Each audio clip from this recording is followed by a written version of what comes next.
រៀបសួរបងប្អូនទាំងអស់គ្នានៅក្នុងវីដេអូនេះខ្ញុំនឹងបង្ហាញពីរបៀបភ្ជាប់ Bluetooth និងការកំណត់ gain ឲ្យបានត្រឹមត្រូវជៀសវាងបងប្អូនបើកទៅធ្វើឲ្យសលេងវាមិនបរោះមិនណែនល្អហើយនឹង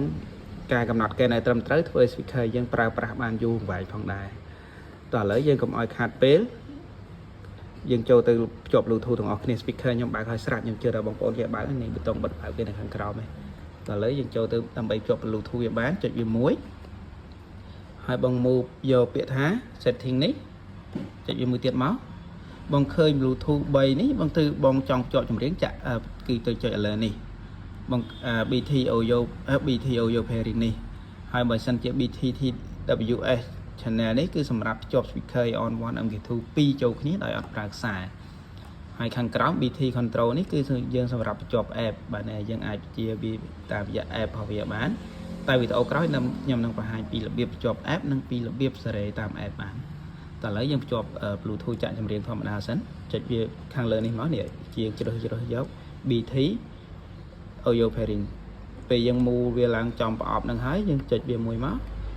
ហើយយើង search Bluetooth ក្នុងទូរស័ព្ទ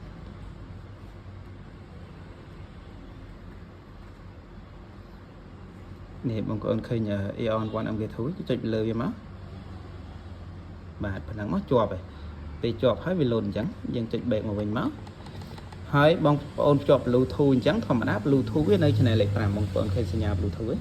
អញ្ចឹងឲ្យភ្លើងវានៅលេខ 5ហើយបងប្អូន move gain វានេះ gain វានេះគឺបងប្អូន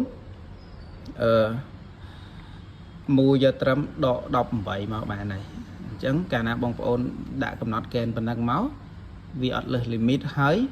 យើងបើកចម្រៀងទៅសលេងវាច្បាស់ល្អវាអត់ស្អកវាអត់រាយហើយធ្វើឲ្យ speaker យើងប្រើប្រាស់បានយូរអង្វែងហើយសូមបញ្ជាក់ផងដែរថាបងប្អូនកំណត់ត្រឹមលេខដក18នេះគឺសម្រាប់ JBL Aeon 1 MK2 ដែលតឡើង version មក version ក្រោយរួចហើយតែបើ version មុនបងប្អូនបើកត្រឹមដក18ហ្នឹងសលេងវាអត់សូវឮទេពេលបងប្អូនកំណត់អញ្ចឹងហើយពេលបងប្អូនតឡើងសលេងលើទូរស័ព្ទគឺបងប្អូនអាចទុកនេះតឡើងមកចិត្តអស់មកទុកវា2កាំនេះបានហើយឡើងវាអស់អញ្ចឹងយើងទុក2កាំមកអញ្ចឹងមកមូលហេតុដែលខ្ញុំឲ្យបងប្អូនតឡើងបែបហ្នឹងករណីដែលបត់ណាអត់សូវឮគឺបងប្អូនអាចតឡើងសលេង2កាំហ្នឹងទៅទៀតថែមឮល្មមវាអត់លើសលីមីតអញ្ចឹងណាអញ្ចឹងវីដេអូហ្នឹងតែប៉ុណ្្នឹងទេ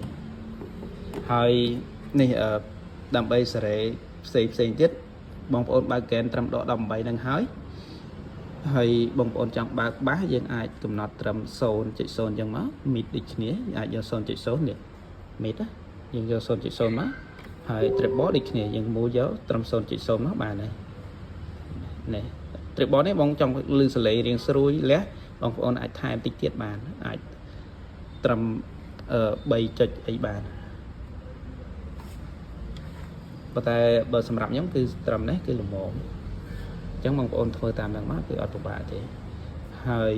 វីដេអូបន្ទាប់ខ្ញុំនឹងបង្ហាញពីរបៀបសេរី microphone ម្ដងហើយវីដេអូបន្ទាប់ទៀតខ្ញុំនឹងបង្ហាញពីការភ្ជាប់ដើម្បីសេរីតាមរយៈ app បានអរគុណជួបគ្នាវីដេអូក្រោយ